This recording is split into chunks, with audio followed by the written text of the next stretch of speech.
And for today's video mga kaligalig, i-share ko sa inyo ang aking lulutuing pang ulam ngayon na aring nga ho ang ating recipe book at araw nakalagay ang ayam bakar o ang ating tinatawag na spicy chicken barbecue ho. Araw medyo maanghang-anghang at arin na nga ho ang ating mga kailangan. Meron ho ako din ng chicken thigh. Dapat ho chicken legs, kaya lang ho wala. Di arin naman ho pwede na ho rin yan.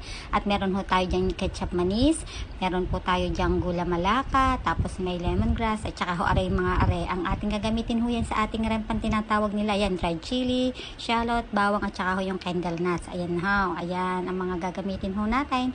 Tapos meron ho din ako din yung yung malaking sibuyas at gagamitin din ho natin yan. At arin na nga ho yung ating chicken, arin na ho yung ating binaba dun ho sa ating ketchup mayonnaise, tapos lagyan ho ng konting asin at saka ho ng ating gula malaka. Ayan ho, imamarinate ho natin yan ng 3 to 4 hours o 5 hours o depende ho sa inyo para mas malasa. Pero kung gusto niyo yung magdamag, mas maayaw, mas kapit na kapit ng ating mga rekado diyan. At arin naman ho, yung aking hong binalatan at aking hiniwa-hiwa at atin hong ibiblender, ganyan ho. Yan ho yung tinatawag nilang rempa, yun ho yung pinagsama-sama nating candle nuts, bawang, shallot at saka ho yung ating lagyan ko din ho yan isang pirasong lemongrass tapos arin na nga ho, ako ho kumuha din ng ilang piraso ng dahon ng pandan lives at yan ay aking gagamitin sa aking lulutuing kanin. At ito nga ho parang aking recipe are. Tinatawag ho nilang Malay food baga ho. Ayan. At rin na nga ho itsura ng ating rempa nung pagkatapos ho natin siyang i-blender. Ayan. Okay, tanin nyo ho. Ganyan ho dapat magiging texture.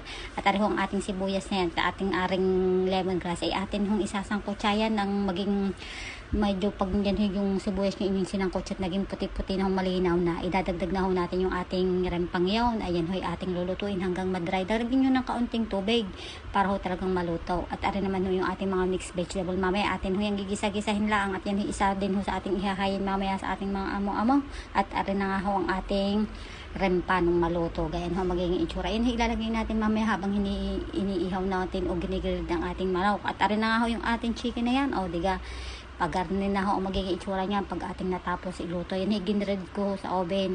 Maghiwa lang ho kayo o naghiwa lang ho ako ng kamatis din bilang garnish ho, o kung gusto naman ho ninyo pipino, mas mainam ho, mas masarap yaon, pampatanggal umay. At kita nyo rin aking alaga, ano pala ang Mayo pa lang ay nagkakakanta na ho yan ng jingle bells diyan, excited na sa Pasko. Ay Diyos ko po, pero pag sa cute ho naman yan, pag sa chocolate.